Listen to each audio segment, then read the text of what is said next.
na hindi lang pala sa Pilipinas nangyayari ang mga anomalya.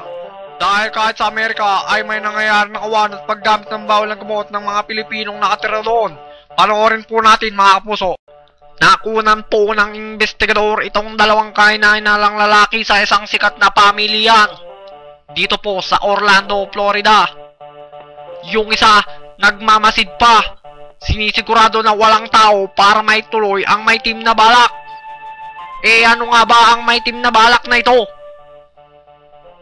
Ayun po, naglalakad po siya at parang merong ka-meeting.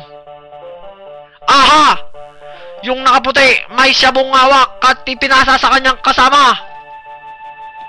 Ayun po, yung isang lalaking matangkad, nangihingi po ng shabu. Shabu nga ba yun? Makikita po natin.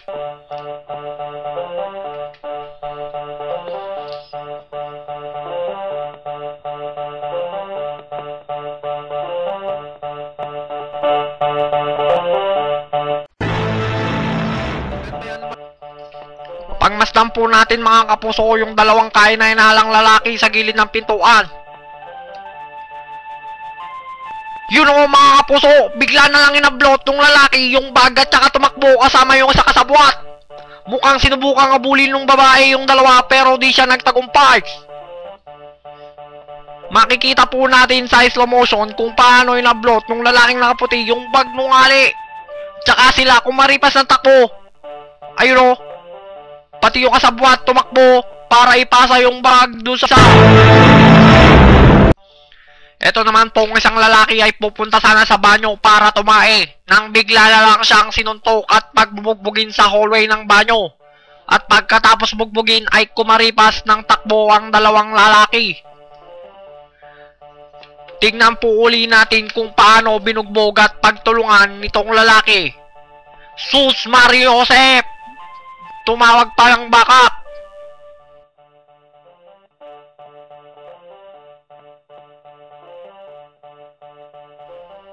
At sabay tumakbo.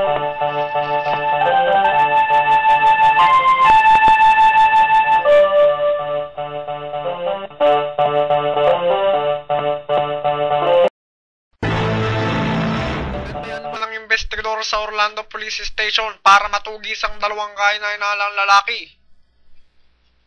Ngayon, hindi pa namin matagpuan yung mga lalaking nagnanakaw ng bag. Masyado kasi silang madalas. Kapag sila ay nahuli at napatunayang may sala, maaari silang maharap sa kasong robbery at illegal possession of drugs. Wanted, Castor Verdugo Katapang. Makikita niyo po sa TV screen ang mukha niya. Ang kanyang description. Mahaba ang buhok, 16 to 20 ang edad, 5'6" ang taas, may bukol sa ulo, may kulani sa singit, mabaho ang utot. Wanted, Freddy Set, in check, beo, go. Makikita nyo rin po sa TV screen ang kanyang itsura. Description, maikli ang buhok, 16 to 25 ang edad, 6'1" ang taas, may pangil sa ngipin. Uhugin, may libag sa singit. Kung nakita nyo itong dalawang taong ito, ipagbigay alam lamang sa Investigador Action Center. Tumawag lamang sa 904-777-8932 o pumunta sa aming tanggapan sa 7879 Blanding Boulevard, Jacksonville, Florida 32244. Hanggat may naapi, patuloy tayong umaksyon. Kaya makapagtulungan po kayo sa investigador. Ang mga abusado at manloloko, wag nating tatantaran. Hanggang sa muli po, ako po si Mike Enriquez at ito ang investigador. Maraming salamat po sa inyong pagtitiwala.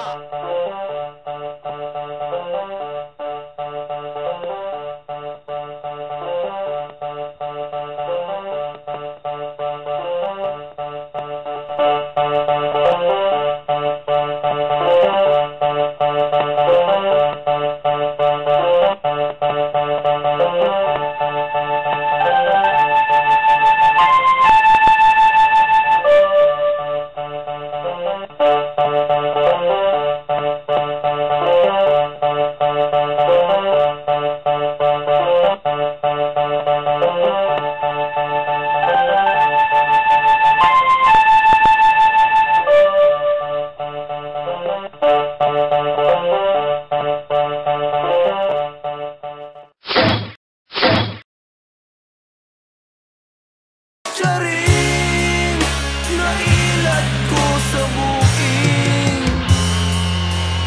Charing, kasakit sa kasing-kasing. Charing, nailad ko sa buking. Charing, mihalok pa sa kung ako.